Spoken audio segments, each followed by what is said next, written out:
Hi, everybody. Frank Gladstone here for ASIFA Hollywood. I'm not going to stay on this recording. I'm just going to introduce the master of ceremonies and the author of this book, Your Career in Animation. His name is David Levy, and he's been around for a long time. He was raised by wolves in northern Indiana. Oh no, that's a different guy. He's done a lot of work in our business. He's an award-winning filmmaker. He's done work for Disney Plus. He does a lot of producing and developing of short films for them. And he also has done work for Lucasfilm. He lives in Los Angeles with his wife, his daughter, several chickens, and I think a rooster as well. So David, take it away. I'll see you guys later. Thank you, Frank, and thank you, Leslie and ASIFA Hollywood, and also Brooke for helping put this together, from the get-go. So I'm so grateful for everybody's help in making this happen. And I got three of my favorite people with me that are all in the book, in the second edition of the book, I should point out. And I'm excited to introduce them. And then after that, I'll say a couple of words about the book, but then we're going to jump right into a really fun, casual conversation about our careers, the industry today, advice we may have to pass along in the spirit of the book. So in no particular order, I'm gonna start with Brooke. She's head of animation talent development at Bento Box Entertainment, and she's an instructor at Cal Arts for roughly 10 years or more. VP of ASIFA Hollywood. Previously, she was the director of community and culture at the Animation Guild. And she also headed animation talent development at Disney TV Animation and Cartoon Network. So thanks so much for joining us, Brooke. Thanks for having me. Yay. Certainly, she's one of the guiding lights in animation. And I can't even imagine how many people, are in her debt right now. So there's a lot of payback that you should have coming your way. And next we've got Eric Calderon, who's currently a producer at Falcon's creative group. He's got 26 years experience. Next year will be 27 in writing, development, co-productions for animation, specifically US, Canada, Southeast Asia, and Japan. He was previously SVP of development for Octopi. You can also find him at one of my favorite YouTube channels, Surviving Animation. You absolutely have to check out his videos. They're a treat. They're so informative, and we should be lucky that he's making the time to do those for us. I also knew him back when he was a director of development at MTV Animation. So thank you so much, Eric, for joining us. You're welcome, David. Thanks for having me. Yay. And last but not least, Jen Oxley. If I called Brooke a guiding light in animation and talent development, I feel that way about Jen for the preschool space. She's an author, illustrator, television writer, director, songwriter, Emmy-winning co-creator of a show you might know and love like I do, PBS's children's program Peg Plus Cat. She followed that by leading a reboot of Clifford the Red Dog for Scholastic.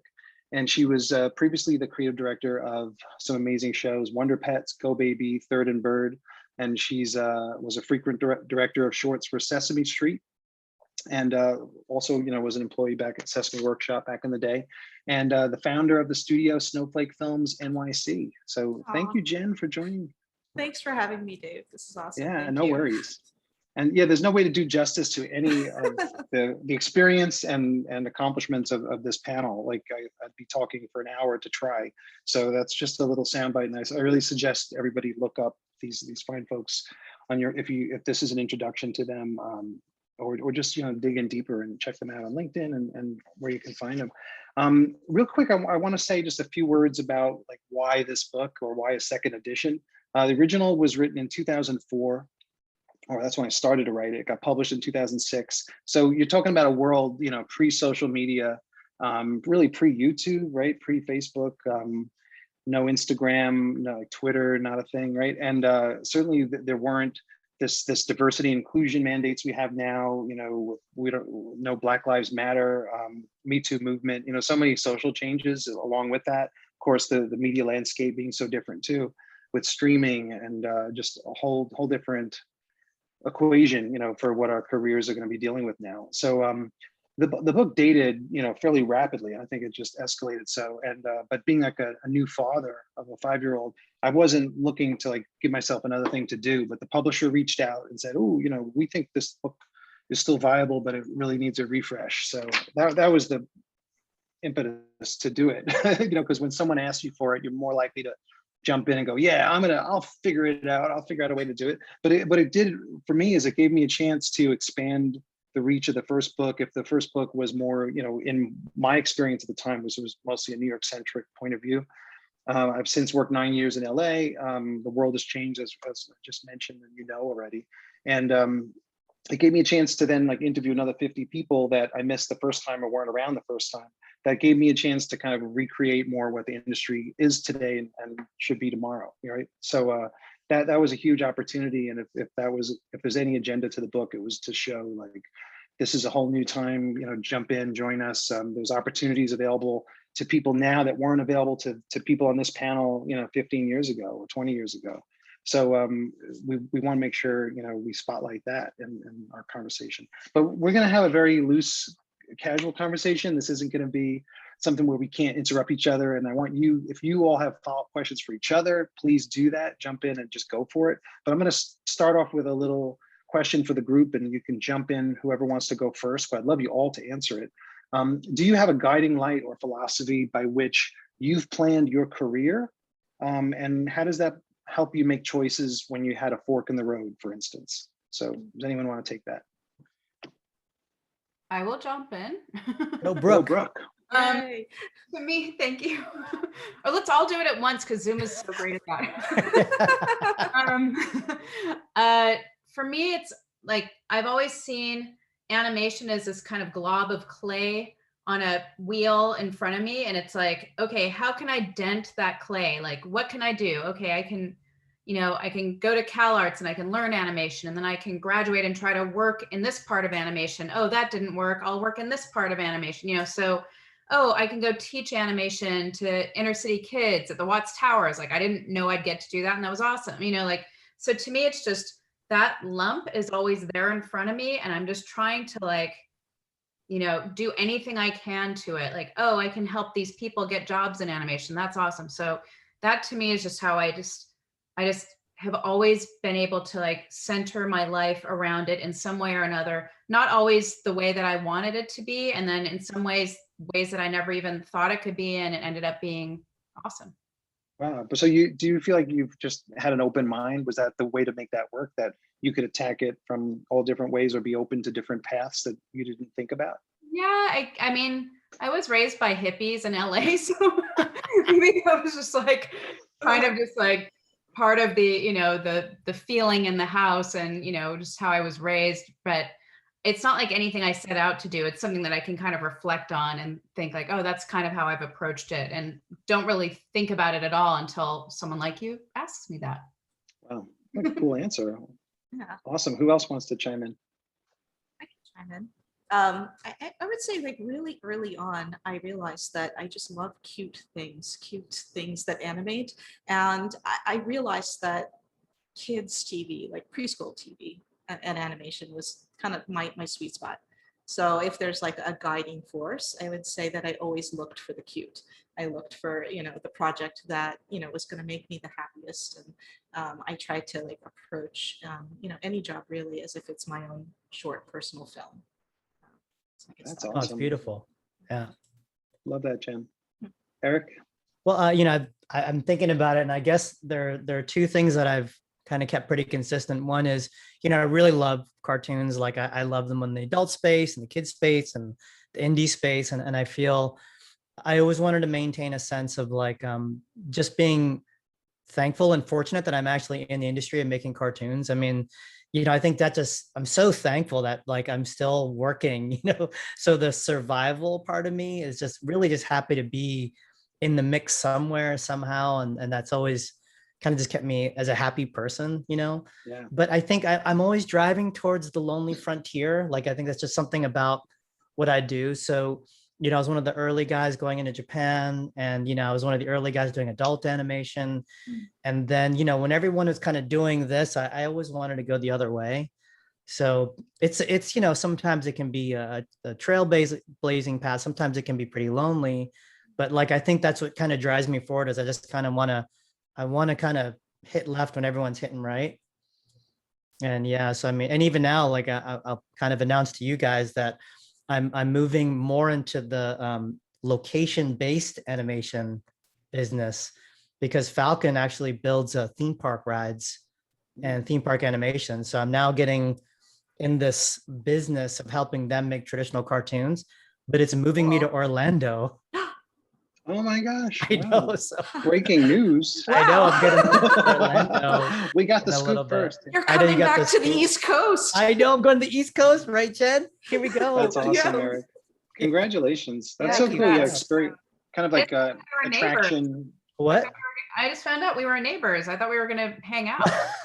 I'll be up here a Yeah. little while, so we'll Okay. plan the lunch date. Yeah. Now that we can.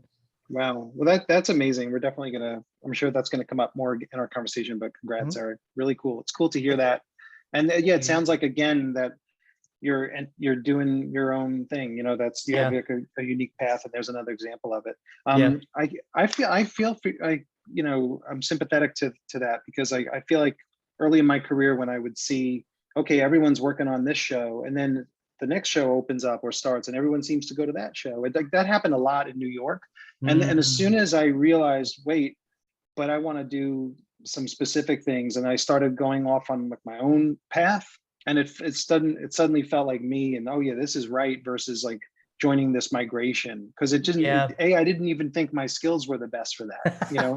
So it wasn't so much like attitude I had. It was just more like an awareness of, I think my strengths are better applied in a different arena. So I think, you know, I guess self-awareness has been a guide for me. And for when I started, it was fear, you know, fear of failure or losing my job. So I have to work extra hard because I'm not as good as other people, and I need to put in more time than them. Yeah, that's a really good point. And then that got replaced, because fear to me wasn't like a thing I wanted to have carried with me, you know, into this year. But like now I replaced that with hunger, where it's like I'm hungry for new experiences, or I haven't done that before. That's exciting, versus like I'm terrified, you know. So it's just, I've kind of framed it in a more positive light, I hope. I hope. That's awesome. Oh, thank you. But Jen, you said something in your answer that I'm going to follow up on now, because and it's basically what I'm talking about. So in New York animation, everyone kind of stayed on a job, and maybe this happens in LA too. Brooke would be the best one to tell us. But in terms of like, for as long as this show is going to be picked up, that's my job, and I'll grow with the show. And when they turn the lights off, I look around, what else is happening? Like that was never what I saw you doing. Like I always saw you kind of seeing the next opportunity while you were already employed, you know, leaving a project, going to a great role on a new one. And I'm not saying that you were just like 6 months here and there. These were always long stints, but you had a different approach. Like, is there anything you can tell us about that? Yeah, that's like a great question, Dave. You know, my first really big gig was at Sesame Workshop. I was hired as an animator to animate the Muppets, and I was a big Sesame Street Muppet geek. So when I got the job, I told my mother, and it was my first week there. I loved it. I loved everything about it. I was like, I'm going to be here for the rest of my life. I told my mom, I'm like, I've hit it. I've hit it big. And she was like, well, Jennifer, I don't know. You know, maybe you'll be there for a while, but I don't know if the first job you ever get is going to be the only job. And you know, she was right. But you know what happened was I started working there at Sesame, and then I started sort of looking around and sort of seeing like what else was happening. And I always had this itch for like growing and being a part of the conversation, being a part of the creation. And when I was at Sesame, I wasn't doing stuff for the show. I was animating for CD-ROMs and stuff like that, interactive technologies. And I was really eager to get into the TV world. So then that's when the Blue's Clues opportunity came my way. And you're right, everything was going great for me at Sesame when I left. But you know, I just was really itching to see what that was all about. So I jumped onto the Blue's Clues team, which was amazing. I remember when I got the job, they asked me if I knew this program called After Effects, and I'd never heard of it. And I was like, oh yeah, I know that one. I was like, and I look back on that, I'm like, I can't believe I said that. I lied at the interview and just sort of figured it out. But it's like I was always I was so eager to sort of get into that, go towards that next step, even if it meant, failing. But if I can piggyback on that, I think do it, Eric. it's a great way to survive in general is, the biggest jobs I've had, I always left when it was really, really good. And, people kind of thought I was crazy for that. But when I was head of MTV Animation, where you and I first met, David, head of development, I was really kind of going up the ladder. And I remember my boss kind of offering me a vice president position. And I was really young. I was like 28, right? And I kind of looked at him, I said, I quit. And he said, why? And I remember saying, because I think I got to get in trouble. I got to go out there and, hit the street a little bit because, I went straight out of college, a couple of jobs, and then been sitting behind a desk for 6 years. I don't know what the pavement smells like, and I felt that I was kind of repeating the pitch advice, repeating MTV's kind of core message. And, I could feel it okay, we're peaking, but we're starting to, and I kind of jumped right when it was going really well. And same thing when I was working in Japan for 6 years, Afro Samurai, which is a show I developed and produced, won the Emmy, right? And the year later, they're like, Eric, what's next? And I was like, I quit. And they're like, why? And I said, because it's great right now. It's really great. But I feel like, what more can I do? For the world of anime, how I can make more shows, whatever. But I just got up and left. But I think kind of looking forward, even when you're at your job, I think that's a way to survive and keep ahead of it, rather than industry crashed, I'm here, oh my God, I have 2 weeks left, what am I going to do next, or my next job? With all your colleagues in the same boat. Exactly. For sure. Yeah. And Brooke, that's something I could equally describe you, in the same way, in terms of you were so associated in particular with Cartoon Network when I met you, and you subbed to my class right before I moved to LA. And you had such a role there, and then moved on, when you could have stayed. And how did you make those kind of decisions, and what can you say about that? I'm less likely to leave a job that is going great than Eric is. Much smarter than I am, actually. Really, I had friends who were working at Disney, and they had started talking to me pretty much as soon as I got hired at Cartoon Network. So I was at Cartoon for quite a few years, and then they're like, just kind of teasing the idea, hey, we need someone like you over here. And then I just didn't really take it seriously until my friend Mike Moon was there. He's now at Netflix. Yep. As of the time of this recording, everyone jumps around so much, but I think he'll be there for a long time. But he brought me over, and it was really more, I loved Cartoon Network. I love my bosses. I'm still in touch with them. Everything about that was lovely, but it was at that moment when they got serious about offering me something at Disney, I just reached out to my mentors, Linda Saminsky and other people. I was like, I don't know what to do. Exactly. I know. I've reached out to Linda many times. When I see her kids, I almost take a knee. It just happens. It should happen. Yeah. She's the one. I know. It's the same rules with the Queen. I can't look her in the eye. I have to He's a really, attractive Yoda with a great voice. Yeah. and really good hair. Yeah, really good hair. Totally. Yeah. Great sense of humor. It was just that weighing out the pros and the cons, and so I took the chance, and then it was great, honestly, until Mike then left. He went over to Sony for a minute before Netflix, and then things kind of changed because he had a vision for what he wanted me to do, and it just things kind of got reorged, which is my least favorite word, working in a corporation. Yeah. Yeah.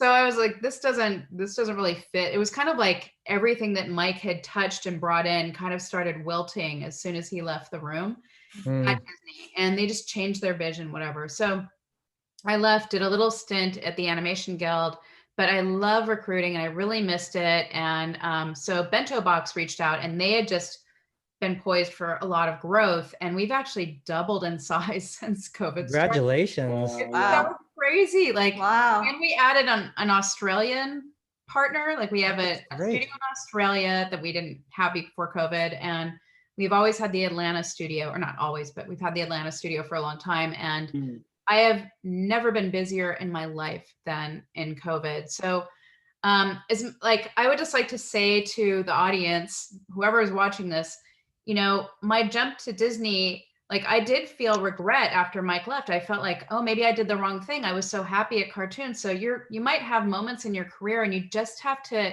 keep going and trust that it's all going to kind of work out in the wash. So I love being at Bento, and I loved things about being at Disney, and, you know, definitely loved my time at Cartoon Network. So, you know, just have to kind of keep going. You know, when something is like, oh, this doesn't fit anymore, like you just have to kind of keep working at it. And, you know, Can I ask you a question, Brooke? I'm so curious, Yeah, you know, because I think in listening to a person who's been at big corporate and in production company and basically on the, I mean, I wouldn't call guild philanthropy, but it's more like the supporting structures for animation. But do you feel like working at Bento now versus Disney, do you spend more time on the actual job?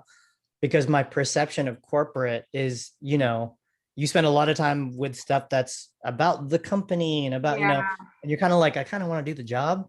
Yeah, I do. I love, my favorite thing at Bento is my bosses hired me because they know that I know how to do my job, and they're not a corporation. They're actual people with big, wonderful brains in their heads. And they just let me do my work. I don't spend my time writing reports about what I'm doing or justifying what I'm doing. I'm just doing it. And just being able to do my job is like, it gives me so much room to do it really well. Like, I think so. Yeah. You know, and always trying to, I'm not saying like I'm the best. I'm just saying like, I can do it better. And I'm always looking for ways that I can make it better, because the landscape is always shifting. So you're always having to adapt, as we've already you know, I'm not poo-pooing corporate in a way. I just think that the kind of person that works well there and the kind of person that stays in corporate, you know, for better or worse, is kind of like a senator or House of Representatives person, which is you spend all this time talking and navigating and trying to move groups of people's opinions around. And some people love that. Some people can play that game. Yeah, but you know, for spend all years your and energy years. doing that. Yeah. Yeah, but it's that's what very people, true. some people like that. You know, some people like to just do breakfast, lunch, dinner, corporate meeting, and they cut off at 6 and go, that was my job. Wow. I don't think that's any of us here, but I don't disrespect people who do that. It's just it's a certain type of person. It's Oh, a yeah, skill and- set that no one can teach you in school. And, you know, my parents owned a model train store, so they couldn't teach me Cool. to work at a corporation. I love that. And Jen, there's a question there popping up for you too, because when you were show running, whether it was, you know, Little Airplane or Nickelodeon, you had all that infrastructure of, you know, someone else was worried about the light bulbs and the toner and the copier and things like that. And, you know, all the other issues that come with employees. Do you like, and now as a studio operator, like who also was making your own show for several seasons, right? For Peg Plus Cat. Yeah. How did you balance that from like having that infrastructure problem and then, you know, being a creative as a showrunner with that responsibility? It's tricky. I mean, hired a lot of really great people who know more than I do about, you know, the financials. And we did partner with the Fred Rogers Company for Peg Plus Cat. So they handled a lot of the deal making, but then the day-to-day actual running of the studio, that was just on us. And it was just sort of, it was actually great. It was because we got to create this sort of happy place and we got to hire the people we wanted, and decisions were made so quickly because you really didn't have to go through all this, you know, decision making, you know, or approvals. It was really just like, oh, we want to do this, then let's do this. Like, you know, and we got to, you know, make a place that we wanted to work at, you know, if that makes sense. That's great. Yeah, like yeah.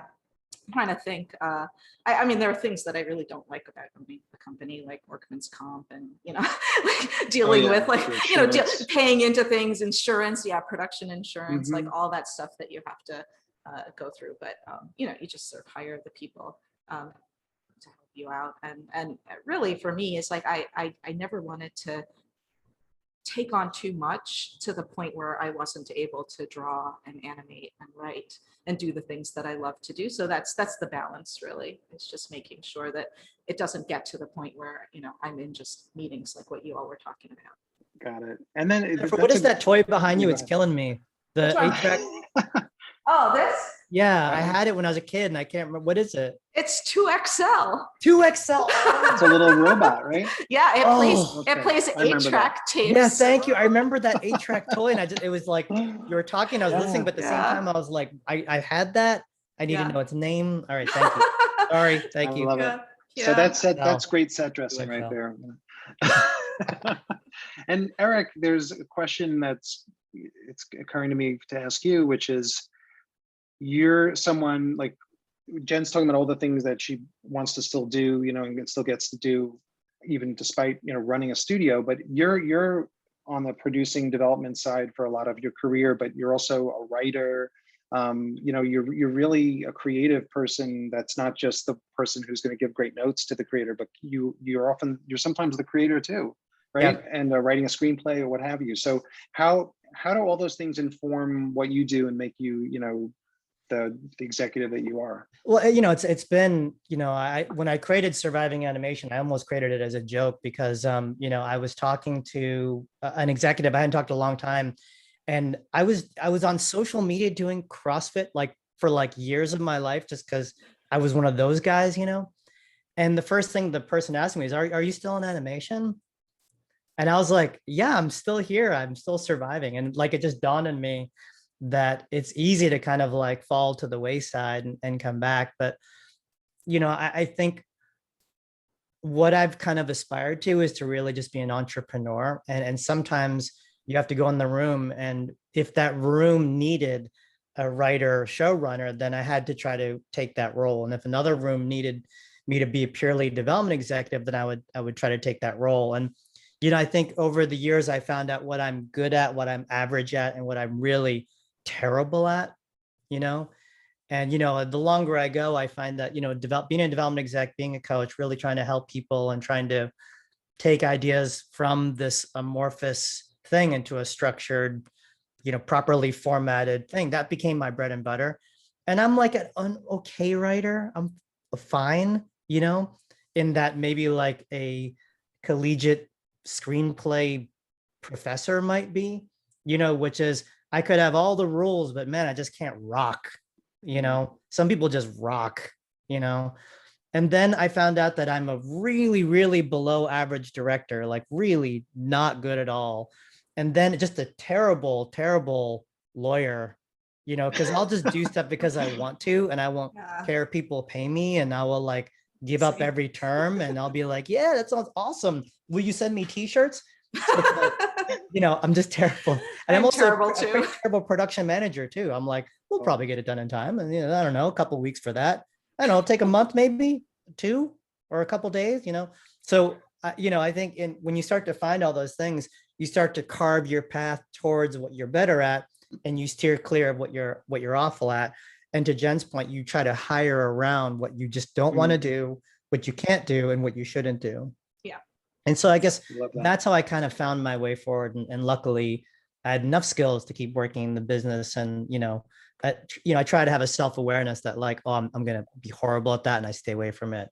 Or, you know, talk to my lawyer, or you know, talk to. Yeah, you know who to send them to. Yeah. And then, but the other thing you've done, you know, is you have this great style of communication on your YouTube channel where you're really supportive, and like you're not just giving great information on like what is Netflix looking for right now, or you know, you have all these great insights, but I get the, like I feel like you're holding my hand as you tell me these things, and like, you know, if this applies to you, great. If not, it's great to know about. And you know, like you really have a certain tone that's so warm and wonderful. Like how did you come up with that, or is that just your authentic self when you turn the camera on? It's funny, you guys ever do those like Myers-Briggs type indicator, you know, where you like do your personality test? Well, every time I do one of those, it always comes back saying I should be a teacher, you know, and I should be with people. So it turns out I like to communicate. I like to find out what another person's about, and I like empathy. Like I highly value emotional intelligence. So I just tend to like to teach people what I know. And to me, Mm, it's not mine or anyone else's. It should just be something we all know, because it will all make better Sure. shows. We'll all be Yeah. better. So if you lift up everybody, we have a better industry. Yeah. And so that's just Absolutely. why I wanted to keep giving as much free stuff as I can, Mhm. because I don't know, it just feels good to do it too. You Yeah. know? Oh my gosh, Yeah. that's fantastic. Mm. And Brooke, I want to ask you a question relating to everything we're talking about. So you have so many unique skills and talents. You're a filmmaker. You broke some ground, with your first film from Cal Arts, that entered the world. First animation in Sundance. Date of the Student Academy Award. Just to name a couple of honors. So you're incredible artist, and you've worked in a lot of artistic roles on the creative side of production too, but you found such an incredible niche, in the talent development side. Like, so how did that evolve, and does that feel like where you want to, is that the sweet spot now, or is there still something else you're itching to do? It evolved kind of organically. I was working when I graduated from Cal Arts, there wasn't a lot of work in animation. At that time, there was a lot of work and then no work, and a lot of work and then no work, right, in animation, right? I don't think that's gonna really happen again. There might be like a lot of work and a little work or something, or medium-sized amount. I just think there's, at this point from now on, there's just gonna be a lot of work in animation Wow. in some way, shape, or form, right? But so there wasn't a lot of work and in that realm, and there was an article about a visual effects studio in the LA Times that one of my mentors, this guy Mike Mitchell at Cal Arts, had to save for me. And he said, hey, you did a lot of stop motion, you know how to build models, blah, blah, blah, your dad's train store. Maybe you should go hit these people up. So I did, and started as a PA and got to work on films. We worked on Inception and The Aviator and The Dark Knight, and then like crappy movies. Well, I guess I won't name those. Yeah, don't. Ghosts of Mars, John I saw it.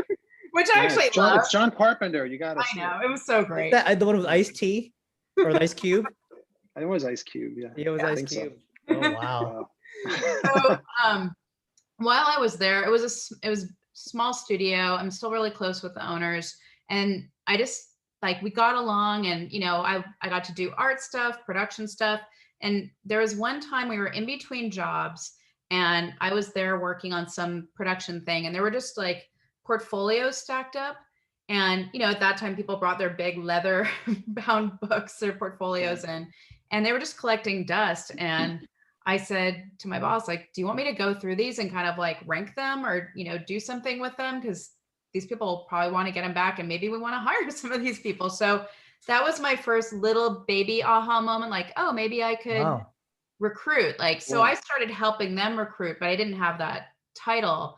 But and somewhere around there, that book, The Tipping Point, came out. And Oh yeah, Malcolm Gladwell's great book. Oh yeah. I can't tell you how many people I'd have, a lunch date with the provost of Cal Arts, and she was like, you're a connector. I'm reading this book about That's right. people. Like, That's right. Yeah, that's right. is that You like make things sticky. That's right. Make things stick. Yeah, sticky. Yeah. That's a big thing for me. I didn't know that was a thing that everyone, you just know what you do. I didn't know that everyone didn't connect people. So Yeah. that's just, and I won't bore you with all of the details of that, but that kind of happened organically. And I like making my own films. I wish that we had a National Film Board of Canada in the United States, because if we Yeah. had some kind of model like that, I think that I would have just kept making my own films. But Yeah. Right. no offense to Cal Arts, but I graduated with crushing student loans at the time. The train store was adorable, but it did not pay for Cal Arts. as Yeah, one that's knows. rough. Only so many HO scale train sets you can sell. But, You could say and that was the wrong track. Ah. Oh, sorry, that's terrible. So you're a dad. I just realized. Yeah. I've been like this for a long time. Jen will tell you. that's adorable. Yeah, that's I miss it, Dave. I really miss. Thank you. I miss your jokes. I like I how Jennifer appreciate it. went straight from offended to like, oh, I really missed that. I She was like, oh god, That's hey. the Dave Levy way. You know? know. So No, that's a great to little more story, Brooke. directly answer that question, Yeah. I love doing this. There's a film that is kind of like gnaws at the back of my craw. It's in my craw, gnaws at the back of my brain, whatever. Oh, yeah. And maybe I'll make that last film. But right now, I love like, that.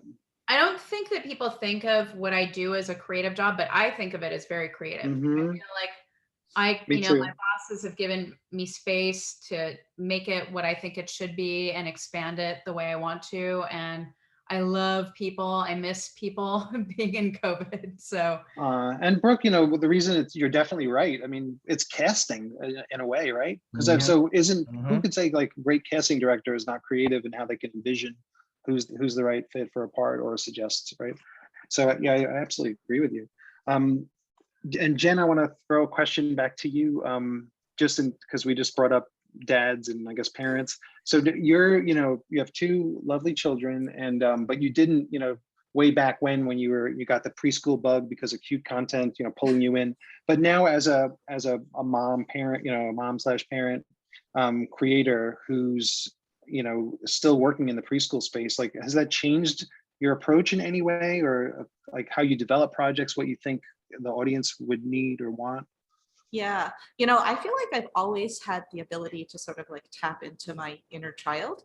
But once I had, you know, Fox is my son and Tula's my daughter, once I had them, I felt like it did sort of take it to another dimension, if that makes any sense, because they were becoming, you know, inspiration for what I did. Like Fox, when he was a baby, he used to make these like sounds, just not nonstop. That's all he did, and it was really funny and endearing. So I turned it into a character, and you know, it became, you know, Baby Fox on Pike Plus Cat, and he made these, like, that's all he did, is he made these like sounds, and so yeah, that's just one example of like little things in their lives that inspire me.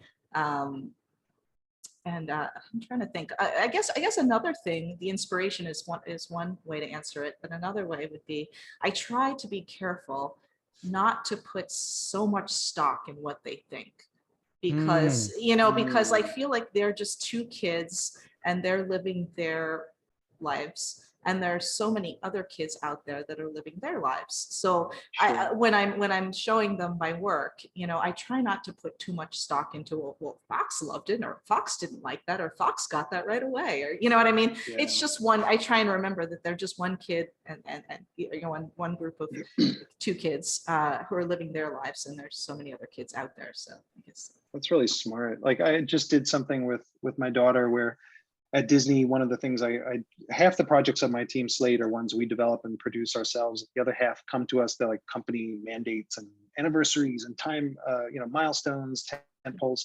One was Donald Duck's birthday, so that, you know, we got a little budget to make a 30-second Donald short for Instagram Reels. Yay! And it was so much fun. But you know, we, you know, wrote the script ourselves as a team, and then we radically redesigned Mickey, Donald, Minnie, Goofy, and Pluto, and to the point where another viz dev team at Disney says, you're not going to get approval for that. But I showed it to my 5-year-old daughter, and I said, who are these? And she like, boom, Donald, Minnie, Goofy, you know. And once I saw that, I'm like, this is going to be fine, you know, because it's still iconically the characters, and it's not going to be missed, and it's actually the right style for Instagram, and, you know. So but I hear your point. Like, you know, every kid is growing up in a different world. Ava, you know, I'm listening so intently to both you guys because I have 3 books here, right? The first one is Your Career in Animation. The second one is The Expected Father. Oh my gosh. Yeah, which I knew. The third That's one is amazing news. What to Expect When You Expect. I read that. Because we're expecting our first this October. So it's like literally here's my reading. Like, that is such. Oh my God. Yeah. That's true. Eric, you're not allowed any more good news on Zoom. You're just blowing our minds. Spoiler, I promise. Yes. Oh my gosh. I will say though, Dave, it is great to have them though, to show them stuff like that though, because you do have a little audience bubble. It's one point. It's one extra point of view you don't have, but it may not be the be and end all. Totally, it does help. That's a really good point. But you know, early on, like something Brooke just said moments ago about like she thinks, you know, we're in this place where it's not going to have that ups and downs anymore, you know, for content like being made, like the amount of jobs, the amount of shows, the amount of platforms, I guess. Because of that, and since, you know, Jen as a creator, you know, Eric as a creative development executive, and Brooke as someone who's on every show, and also worked in development, but previously, like what's going to stand out now, or how does anything stand out and still get sold? What are those magic things that are going to break through with the audience so fractured and the platform so numerous? Well, I'll start with one thing. I mean, I think what we're seeing right now is the merger of this idea of TV series, event, and film. They're all kind of becoming one big thing, and the expectations of every series are just getting higher and higher and higher. Every single premiere has to be Oscar, Emmy award winning, fully stacked talent, most expensive budget, highest production value, biggest marketing splash, because everyone wants it to be the thing that's going to get 10 million new subscribers to their platform. So that, I think that's pretty challenging, for everyone, because now you have to be the biggest, loudest, most exciting thing for any market, whether it's like preschool, bridge, kids, adult, sci-fi, horror, or like breakthrough formats like Midnight Gospel or City of Ghosts, which is like my favorite show right now.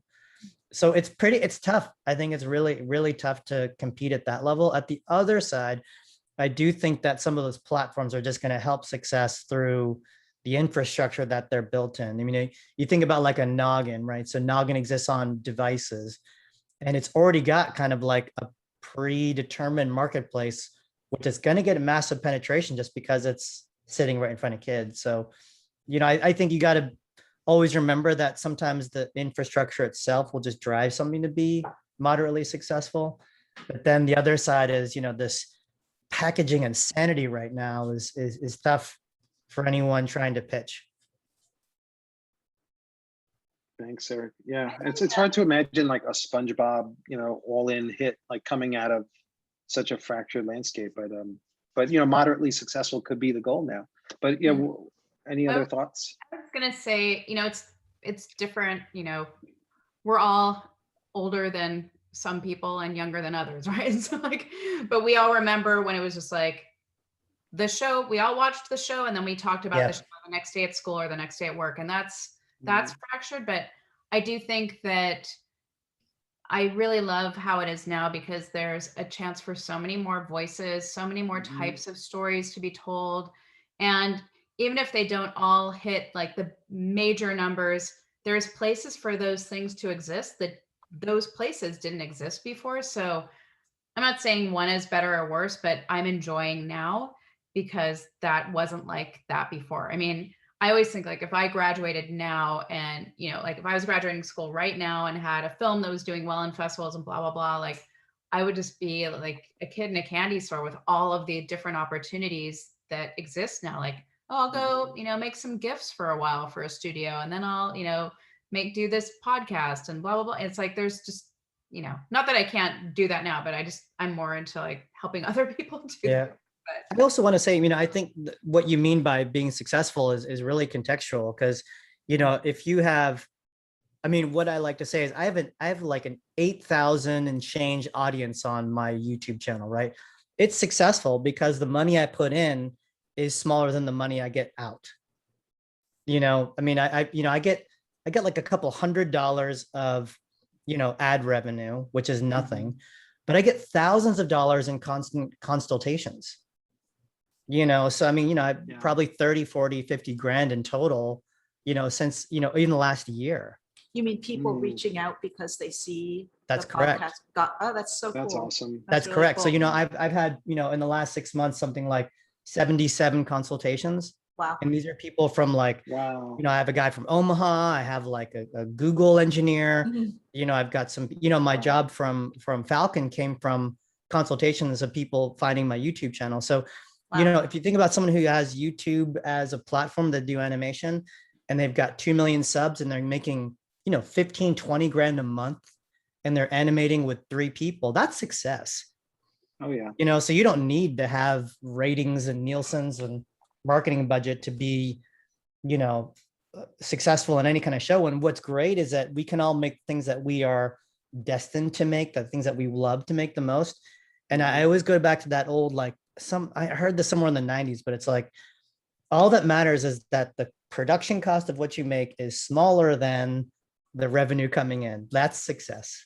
It doesn't matter if one person, so if one person buys your movie for $1 million because they're like some rich guy from the south of France, and you make that movie for $500,000, you just made $500,000 and one guy watched it. Like that's, Sure. that's success. It may not be repeatable. That may not be repeatable. I'm gonna have to say it's not a business plan. Yeah. No, but it's a form of success. We all define, we just, as we go older and go through life, we define success for ourselves. Yeah, It's that's right. not- like what you think of success as a kid isn't necessarily what you think of success, at different age brackets and Yeah. times. Absolutely. I know, like from my first week in animation when I started at Michael Sporn in New York, that I've never felt more successful, than that moment of like, I got a job and I'm working in animation. I guess it sounds a little bit like Janet. Like Jennifer the Muppet. Yeah. Because like you're sitting in a chair getting to do what you wanted to do for a living every day, right? And someone's paying you for that as you're being paid to learn and grow and leave your mark one day. Like unbelievable. So like that's we shouldn't forget even those successes, whatever point in your career, whatever. It's that's gratitude, right? Or I think it's really important to keep. Yeah, and embrace the failures too, because your failures, they don't feel good, but that's where you grow as a person. You don't grow from constant success. You grow because you took a chance and maybe you failed, and it's okay because try another thing. Oh yeah, and Jen, I want to make sure we get your input on that question too. In regards to as a creator pitching, like, do you find it a different, like now that there's so many places to pitch and so many shows can get greenlit, not just like 3 that made up a preschool block that was from 8 to 10, or you know what I mean? Like it's like it's a different equation now. Like, is that better or different? Like, what is that like for you? I think I agree with Brooke. I think it's kind of amazing. It's amazing that there's all these different avenues and these different, places that you can place your show. Because before, way back when, it was really just a couple players. But now it's totally different landscape, and it's exciting. And I love that there's YouTube, and there's all these different alternatives to the broadcasters that we once knew of. So I would say, I guess I'm just repeating what they said. But I mean, Jennifer, I'm Yeah. so curious too, because, I think David talks about this in his book, but like for someone at your caliber, the tables must have turned, which is you're no longer pitching. Now the networks are constantly pitching you because, they want Jennifer's next show. I mean, I think at some point you just want to turn. I mean, it's that's the truth. That's the truth. It is cool to have people to be given a development deal, like a blind deal, just to sort of like come up with ideas. Yeah. So that's definitely exciting, and being invited to pitch for RFPs as opposed to just sort of like cold approaching a broadcaster. I've done both. And I think part of what I really love about Dave's book, if I'm to brag about your book a little bit, is you do kind of break down that reality, which is especially in the development world, if you've never done anything before, you've just got an idea, the chances of you actually getting a show is like basically zero.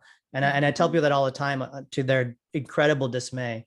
But if you've been in the industry and you've shown through hard work and through being a normal human, being a good person and being reliable and talented, it just starts to turn. And basically any one of us on this call, if we were going to be a development exec in the preschool space, we would be calling Jennifer and saying, I just got this job. But that's the truth, because, we want to work with someone who is so proven that we can say, hey, this is going to make me look better at my job. And this is going to guarantee a show because proven talent, and that's kind of how you get up to that level. And that's the great part. And like someone like Jen should absolutely have a seat at that table, right? And then there's also, but the amount of opportunities is also letting voices that didn't get a chance yet to take a swing at the bat along with her, so it's like the ultimate balance. Like, and it is an exciting time to work in the field. But I gotta say, it's not the Wild West. I think the 90s were the Wild West in my perspective. Right now it's the wild country club, because it's getting bigger and bigger, but the membership cost is getting higher. So, you know, you can't just let anyone in. And, like, Pedigree. you don't just get a Yeah. show. You Yeah, still have to, you like, call it a pedigree on your channel. oh which I think yeah, is a well, great that was word for my that. my Netflix video was Yeah. pedigree is the pitch. Yep. Yeah.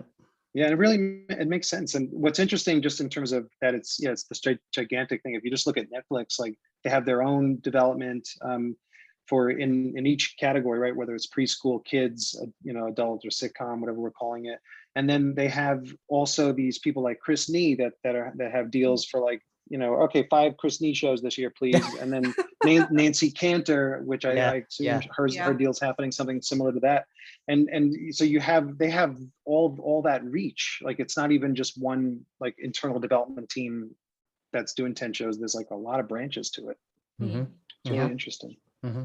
Yeah. Cool.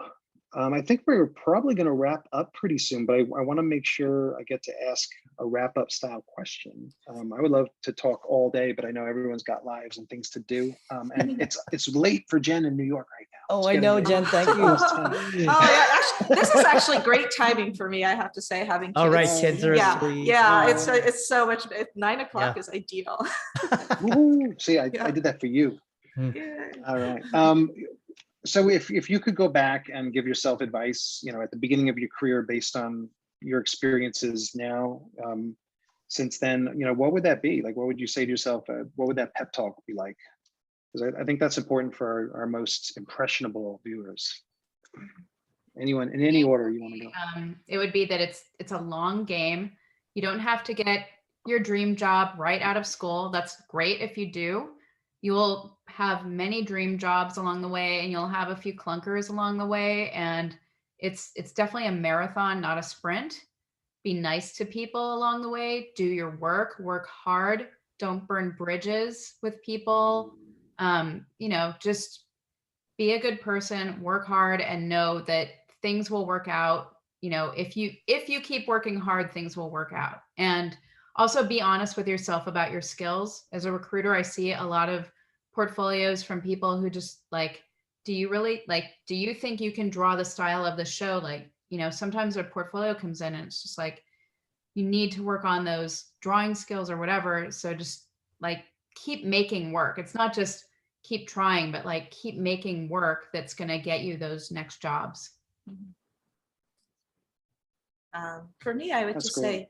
say, trust your gut, because I feel like it took me a really long time to trust myself. And, you know, I feel like a lot of the mistakes that I made along the way where I would look back and say, well, I had this gut feeling and I wish I had just trusted that. And I feel like it's sort of hard. I don't know if I'm being too heady, but like just sort of like just trusting in yourself, really. And knowing.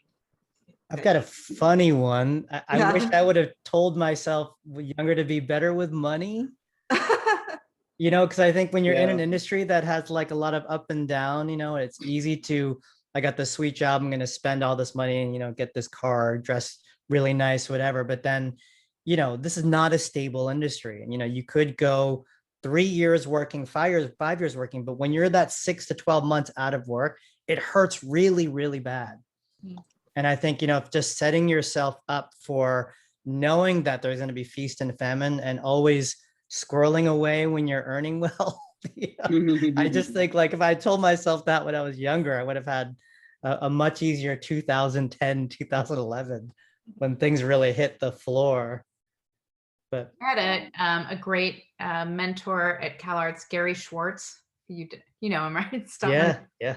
Still one of my best friends, was a mensch of honor at my wedding. And and he just instilled in me, save until it hurts, because you're going to need that. And he said the most important thing to have in your career, if you can, is autonomy so you can walk away from a job that isn't great if you're not happy at a place. You need to have that cushion. So it kind of goes hand in hand with what you were saying, I think, Eric. Yeah. Save until it hurts. Pay yourself first. That's right. Exactly. Yeah. I love all these answers. And I think for me, I would just add to that, assume the best intentions from everybody else and value relationships and honor them and protect your relationships, nurture them, win trust, earn trust. as that's as important as everything else you're paid to do as part of that job. And You know, I agree. And I wanted to also say that like every time I've had a really good relationship, it moved me a step forward. But every time I had a bad one, it threw me back 10. oh wow, It's Yeah. really like, it's the opposite, you know, it's like, It's true. it's really bad. Like when I've had arguments or I had something go bad, it just hurts for years. Mm. Like it can really Oh, yeah. damage, and it takes you have to really crawl back. And I build felt it. like someone Yeah. who's gone through Alcoholics Anonymous, where they have Yeah. to do their apologies. I've done apologies to people a year or two later, or late, or and after something was long over, just because it's unresolved for me, and I want them to know I have regrets. That's and great. Wish I That's could have really done great. things a different way. Yeah, and it's never hoping to reset it so I get a job, or there's a some angle to it. It's never that, and I don't even it's really about my soul. And Wonderful, wonderful. I- Yeah. That's I really hope- yeah, great. but I don't want to have to. I'm not trying to create more opportunities where I have to apologize for. So it's the whole thing, you have to simultaneously reset yourself and be like, Mhm. okay, I'm about to step into this trap that I've Mhm. stepped into 6 times already. How do I not, do that again? And it's Yeah. just that self-awareness, I think, is so important. That's beautiful. Beautiful, Yeah. David.